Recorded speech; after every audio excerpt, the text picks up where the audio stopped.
Hey guys, what's going on? And welcome back to the Cursed Podcast here with the Foundry. My name is John, your paranormal podcast host here. The co-host Kylo, special guest Tony again. What's going on, guys? Not much. What about you, man? Not much. I'm ready to get right into it. Get spooky. Tony, how you feeling? I'm feeling again. Because I'm Tony again. Alright, baby boy. So, today's case is, it's a special one.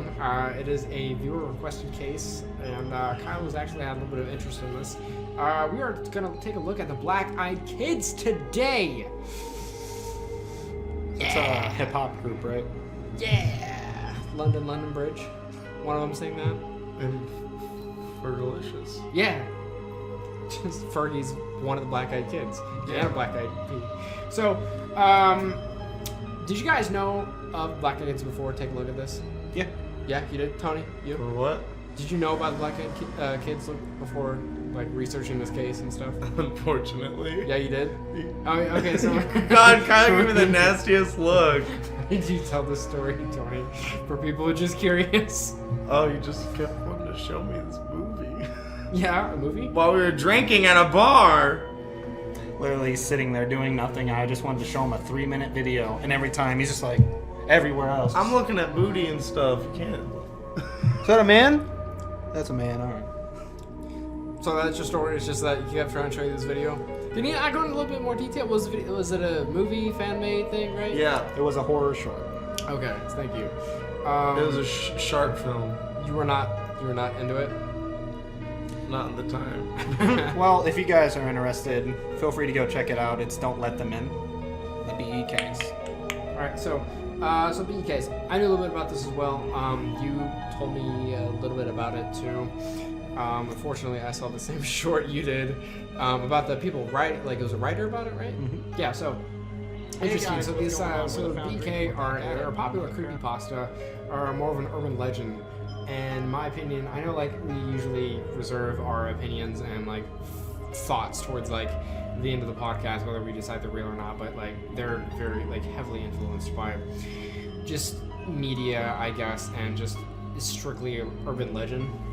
So like I already, like full transparency, I really don't have a lot of faith in BEK and whatnot. Up until they start knocking on the fucking door right there. That'd be some insane shit. So, they're described as children or teens who have jet black eyes without any wide iris or pupil. Usually have pale skin, they may be wearing normal clothes or white nightgowns, usually appear at night.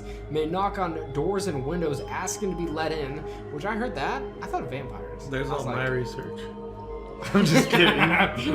It's like, fuck, it was difficult trying to find some shit like this. Like, there's a bunch of stories, like, there's just written accounts. It's like, I was doing something, and then they came, and they knocked on my door, and they're like, can you help me find my puppy? And they're like, I shot it in the fucking head because it was a black-eyed kid. And I'm just like, could these just be normal children, you know, like requesting help and shit like that most of the time? It's like, it was 3 a.m. and these kids wanted to go see Mortal Kombat at the movie theater, so I ran them over. Mortal Kombat. That's one of the fucking things. That's like one of the first like cases. Like these kids were like, they're like, Kate, can you take us like to go home? We want to go home. And this dude's like, fuck, I don't know, kids. And he's like starts putting it in reverse. He's like, I don't know about that. Sorry, kids. And they're like, what the fuck? And it's like some of the stories are like that. It's just really funny. Like those are the funny stories I got. And you guys said that there were a lot more like elements to it, like some like more paranormal, like more UFO, more ghostly kind of stuff going on with that. Anyways, let me go back to the description here. So yeah, they're asking to be, they need to be let in. So when it comes to like being a vehicle or a household or some place, they need to be let in. Voices are monotonous and they have high-pitched giggles. So your typical like cliche horror stuff, I guess. The advice usually given is to ignore them and walk away if you encounter them on the street, which I don't think would happen too often because they need to be let in, blah, blah, blah, all that shit. And reports of BEK spiked in 2013 after a number of years, but all of a sudden the hallmarks of urban legend, according to paranormal investigator A. Milhorn. So there's a professional colleague of ours who says that it's just urban legend. You know what? I may have to agree with A. Milhorn there just a little bit there. Just a little bit. So you said it's got some UFO-age there? some alien stuff going on with these guys? Yeah, so there's beliefs that I was reading about all of the reemergence of stories in 2013, how a large majority of them were over in the UK and I stuff. thought you were about to say the reemergence of Roswell. They're just like still all stuck on the last episode. So then, so these BK, they came from Roswell, New Mexico. There were waves of witnesses coming forward saying they saw charred creatures from the aircraft. Wait, like a crash site? Like a crash site in UK. I'm just kidding. I went back to the Roswell notes. So, they had black everything. Black eyes, too. So holy shit, it's the black-eyed kids. They're black, burnt, brittle bodies. With a little ray gun in their hand. Let us in. What was that little boy? Exterminate. They're doing the ack thing from like Attack from Mars and shit. They're just like the killer clowns from outer space. They're just like cotton candy cocoon. Then be the black-eyed kids. So then there was like ghost hunters because I guess hey, like, don't insult our colleagues. these ghost hunters in the United Kingdom believe that they take this shit very legitimate, and so obviously because it's their job. Can you imagine that's your shit? You're Their source of income. You're a fucking ghost hunter. You call the houses and shit like that. You're So like, I need a check for $5,000 for me to investigate your fucking home. That's how you make money. that's just if I You decide just walk to. through a fucking empty ass house and it's just like, well, no ghost here. This is check. they believe that they're. You can put me on retainer because there's a lot of ghosts in this area. Sorry, I keep interrupting you, but I just love the idea of not having a real job and being a ghost hunter. You know, that'd be amazing. I'd love to go house to house exterminating ghosts and shit like that. That'd be so fucking cool. Well, so then they're believed to be extraterrestrials by these ghost hunters. You should restart because I feel like I interrupted you a little too much because I don't even know what the fuck you're talking about. These professional ghost hunters Oh yeah, that's where we got there. believe that extraterrestrials. It's like interrupt you again, so imagine being a ghost hunter. So these these ghost hunters believe that Becks can also be extraterrestrials, vampires, or ghosts, which kind of goes with the invitation. Them having to receive an invitation before entering someone's property. They're very polite. Typical gray. They're very polite demons. So then, also, another thing that made me think of them they could be vampires is there was Fangs? There's factual evidence to them being they have slight mind control tactics, possibly like a vampire. How they can kind of like woo women, like Dracula. You know how he like. I thought you were gonna say talk about like the rice thing. You know, it's like one strategy for BK is like to dump a bucket of rice out because it's like an OCD thing for like vampires. Like they need to count out all the rice. Are you serious? Yeah, that's a thing. You know what I'm talking about? No, I don't. Really? You don't know what I'm talking about? It's like an OCD thing for like vampires. It's like they used to like leave rice outside their windows and like doors and shit like that. And like one of the tricks was like just like dump a bucket of fucking rice and they'd have to like count it out or some shit like that. I got you now, vampire. I'll count them later. I'm gonna kill you. And then also it said that their eyes are black. Like, no, I'm kidding. It said they have the mannerisms and speech patterns of an adult, so that they could be like vampires that were like bit at a young age. Oh, that's but very they've true. been living so long that they're just like they're mentally what? They've read a lot of books. Oh yeah, so they've like lived so long that mentally they're an adult, but physically they're still a young chillin'. Do you think? Black-eyed chillins. So, boys, do you guys know where this urban legend started? Yes. Oh, okay. Oh, so there was there's a lot of stories now. All right, you're using a lot of quotes here, like every. Well, because we don't know if lot they're of- real. So these stories supposedly originated. A lot of them take place in the 80s, but the first like real incident was in 1996. Texas reporter Brian Bethel. He sent in a letter to this ghost-related mailing list. Yeah, and like they two. published. Wasn't it like 2 years later? Like he. Yeah, Like he did was on some forums, you know, doing internet shit Yeah. like us, you know. And so they posted his story, and then he figured out that shortly after there was claims of similar unrelated encounters in Portland, Oregon. And then a lot of people say that this was one of the first examples of a creepypasta. Which is really interesting because like that's to see where it birthed. It's like, it's it's created like online and then spread online and like I just don't know like I just don't think that it's like sure like so, do you believe in it? Yeah. I'll ask that. Okay. But I got a whole new thing to bring up. Oh, After what? That. But go ahead. you got a smoking skull? Yeah, I do. So No, I do. there is speculation in British folklore that the black-eyed kids are often related to the black dog ghost, known as a Demon dog. he is a hellhound. The demo dogs from Stranger Things. He's a hellhound that is supposedly able to shapeshift into your worst fear or your greatest desire.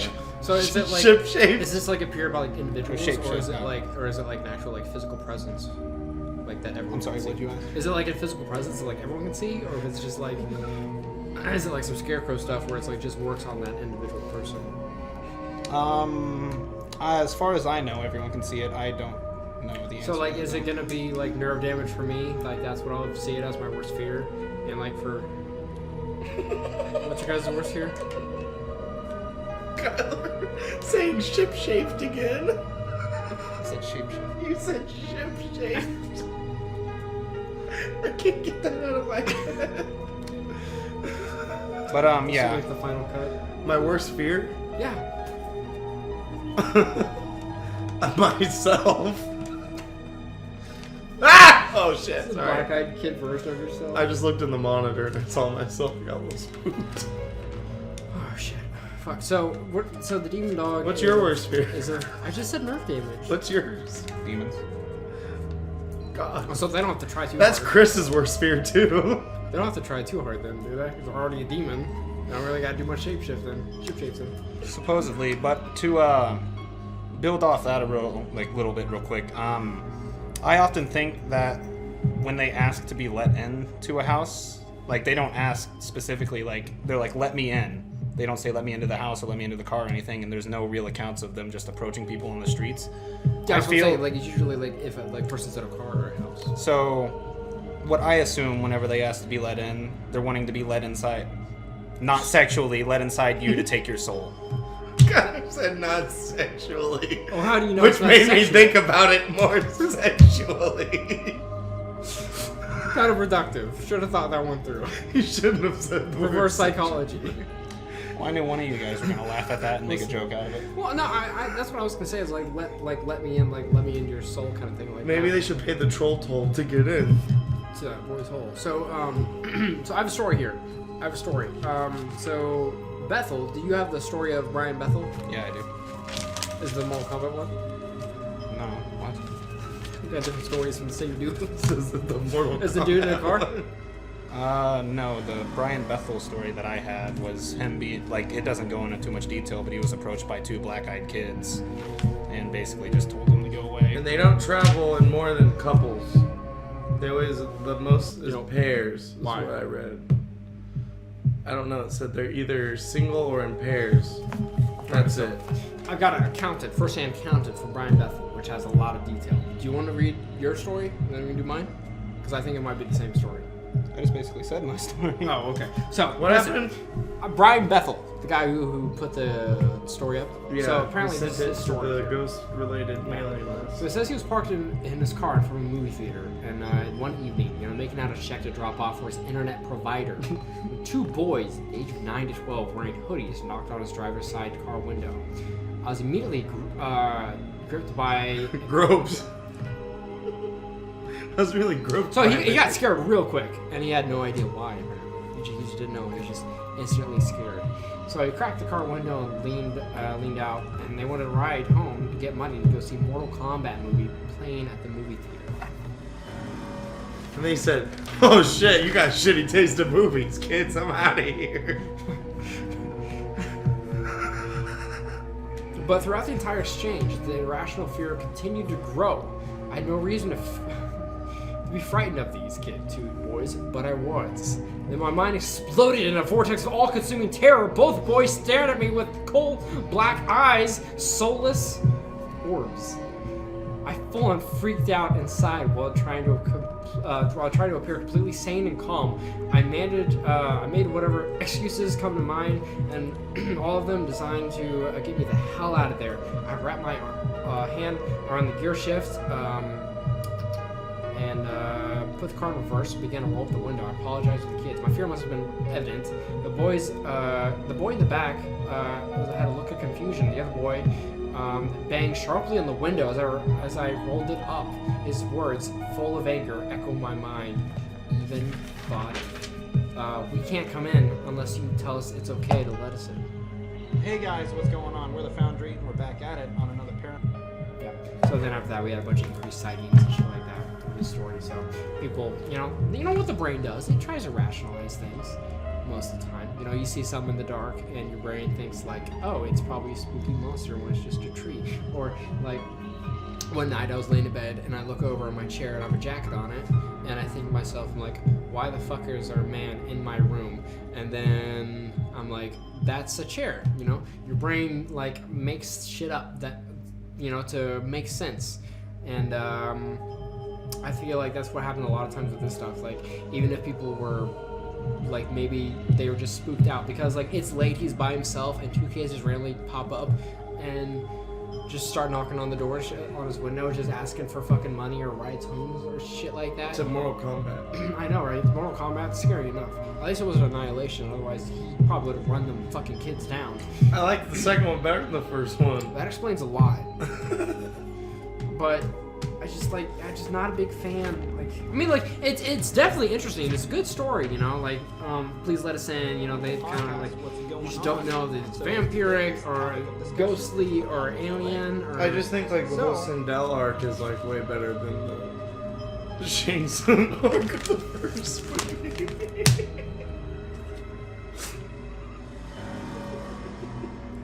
And then when Jax gets his metal arms and Sector and Cyrax show up. He took off his metal arms in Mortal Kombat Annihilation. That defeats all purpose. I thought he puts them on. No, he takes them off. Oh, does he? Yeah. I thought he got him, and then he was like, "Hey, I got my." I bet he metal broke arms." the prop, and they're like, "Well, fuck, we don't have another one." They're like, "All right, just write it in." And then Jax gets his regular arms back. Anyways. So, God, I missed you, babies. So, do we have anything else on Black Eyed Kids? Yeah, normally the way they approach you is in like 3 stages. They will first come to your house and or car, and they will ask you one of the many things that we said, of course. And they will not look at you at the first instant. They will be calm. They will play the role of a scared, innocent, and disturbed child a little bit. Normally just keeping their head down, looking at the floor, just asking you. Don't crazy. Hi! Fuck! And then once you start to deny Don't them, look demonic. once you start to deny them entry, they will begin to show you their face. They say that their eyes are normally kind of entrancing to listen. You cannot focus on anything else but their eyes. And stare at their like forehead, that they'll become like incredibly intimidated by you. Like it's a power move. Like just stare at their forehead. If I was a black-eyed kid, they'd probably be staring at my forehead. but yeah, They just break it and they're like, hold up, what the fuck? They're like, damn, is that 4 veins going through that bitch? Is that 4 veins? Hold up. I actually don't need to see Mortal Kombat. What the fuck is that? Is that a roadmap of Tennessee? Yeah. So like when you said they come like in multiple stages, so it's like one night they'll come and the next night or something? no, it's all in the same night. So there's that first stage. The second stage is where they start to look at you in the same instant, and then you start to feel a sense of fear and just overwhelmed in general, and you just can't look away from them. And if somehow you are... Because that's what Brian described. Like, he said that, like, he just instantly, like, fear overcame his body, you know, and that he couldn't, and he was just attracted to... That's what he was talking about, like, Those boys. Like a vortex of fear just came over him, and that he was just, like, focused on their eyes. Yeah, and normally you just want to listen to them, but for the claims that people made it through it, nothing happened, strong enough, still say no, they start to become very aggressive with banging on the door and... Sorry. That's his fault. That's his fault. with a banging on a door and a distorted demonic voice still in a child's voice, demanding that you let them in. It's just Eric Conrad. Let me in! Let me in! Yeah, so, they're really fucking creepy. Like, I cannot imagine, like, leaving work at 1 o'clock in the morning, you know, going outside the back door, it's completely empty and quiet, and just get in my car, you know, turn the ignition on, like, plug my phone in for music, and then you just hear tap, tap, tap, and you look over, there's just 2 little fucking boys. I would not roll down my window for fucking anything if I was alone. I would say, nope. I don't know what I'd do. I probably wouldn't, like, immediately pull out, like, out of safety, like, fear of them, just 2 little kids there. But, I mean, like, that's gotta be fucking terrifying. Like, in any instance, I would say, like, yeah, that was definitely paranormal. Like, even if I didn't talk to them, it's like, no fucking children gonna walk up to that and do that shit, like, age 9 to 12. That's a lot. That's like, it's really spooky. But I just don't think it's true. Like, we don't have any physical evidence, do we? There's no videos, there's no photos. I believe that they are built off of the Hellhound. There's an actual name for it, so 1 sec. The Black Dog Ghost is what it's named. So, do you think it's originally from the Black Dog? I do. So you think, like, most of these Black Eyed Kid cases are just a case of the Hellhound? Yeah. Okay, that's interesting. So, in your case, you think the Hellhound is real, which that doesn't really make the Black-Eyed Kids real, though, because people are just... Because with the demon, or with the Hellhound, they see what they're afraid of, right? Yeah. So, they're just seeing their own nightmare, so... I guess Black-Eyed Kids for me, not real. No, don't believe it. No for me. That's a no. Paranormal, guys, your paranormal reputation on the line as investigators I already and said, I think future they're real. ghost hunters. Kylo thinks that they are real. Tony? No. There you have it, ladies and gentlemen. We cracked the code. We got 2 no's and a yes. What did we all vote last episode? All yes? Yeah. And we just did all yes. And Banshee, we did no, yes. Right? So yeah, another interesting case. I really enjoyed it. Yeah, it was fun reading some of the stuff. This is probably a really goofy ass video. Oh shit! Yeah. Also, you guys, if you guys want to help us support us, we went through a lot of trouble getting this episode up for you guys. If you guys want to help us out financially, there's the Foundry Patreon. You guys can always check out so we can buy some better equipment because we're trying to get some better gear and stuff like that, better lighting, so like the green screen's actually functional. Maybe it becomes like a slideshow of stuff coming up and whatnot for the videos and the podcast. We're also trying to get the stuff up on iTunes and on our radio. So if you guys just want to listen like through audio, that'd be great. But we're doing our best with it and trying to get some upgrades. But yeah, definitely check out the Foundry Patreon if you guys haven't done that already.